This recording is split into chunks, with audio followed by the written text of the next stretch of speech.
Sur Instagram, je vous ai demandé quel sujet vous aimeriez que j'aborde autour de l'histoire de la mode. Aujourd'hui, j'ai sélectionné une de vos réponses. On va traiter de la scénographie de la mode. N'hésitez pas à m'écrire en commentaire ou à m'écrire sur Instagram si vous avez des sujets que vous aimeriez que j'aborde en particulier. Pour commencer, d'abord, qu'est-ce que la scénographie? Ce terme vient du grec ancien skéné qui signifie tente, puis ensuite décor, et graphein, écrire, littéralement écrire la scène. Aujourd'hui, on l'utilise pour parler de l'art de mettre en espace, dans un musée, une galerie ou même un showroom. La scénographie crée une narration visuelle et sensorielle autour d'un objet.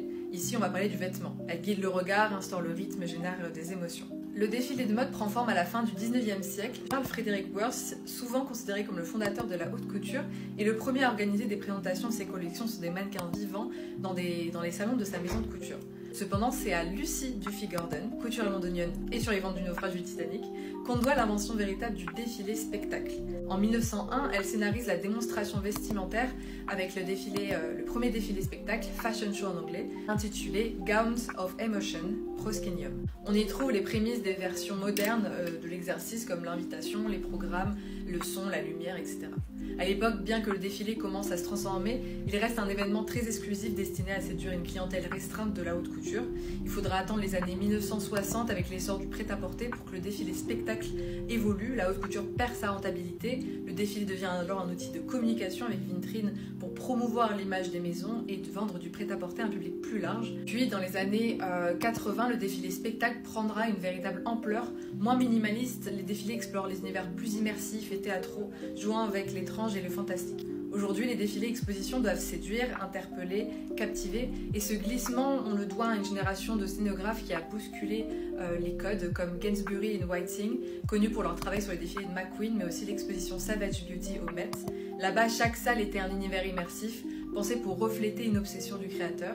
On peut dire que c'est au-delà du beau, c'est théâtral, presque cinématographique. D'autres ont marqué les esprits, comme l'architecte Nathalie Crinière qui a signé les scénographies de Yves Saint Laurent au Petit Palais, ou notamment l'expo Louvre Couture, S. Devlin, connu pour ses décors monumentaux entre théâtre, musique et mode, ou Benoît Pierre Emery, designer de l'univers d'Hermès.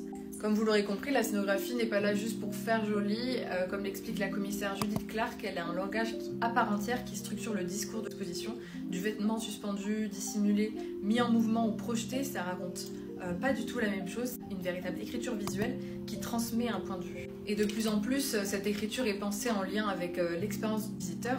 La lumière, le son, la circulation dans l'espace, les matériaux utilisés dans le décor, tout est mis au service d'un récit immersif. Chez Alexandre de Bétac, scénographe de mode pour Donna Karan, le français avait transformé le catwalk en une interface. Les mannequins marchaient sur des senseurs qui modulaient la bande-son du défilé, ou plus récemment dans celle dédiée à Iris van Herpen, au MAD, où les installations semblaient presque vivantes.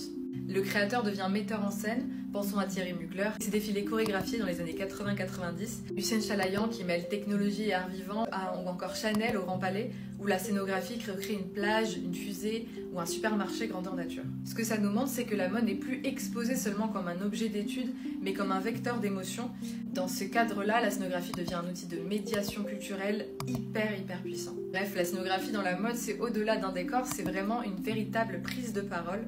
Donc la prochaine fois que vous verrez un défilé, interrogez-vous, ou une expo, interrogez-vous sur les choix scénographiques, que veut-on me faire ressentir, quel discours est mis en scène, ça cache sûrement de belles significations.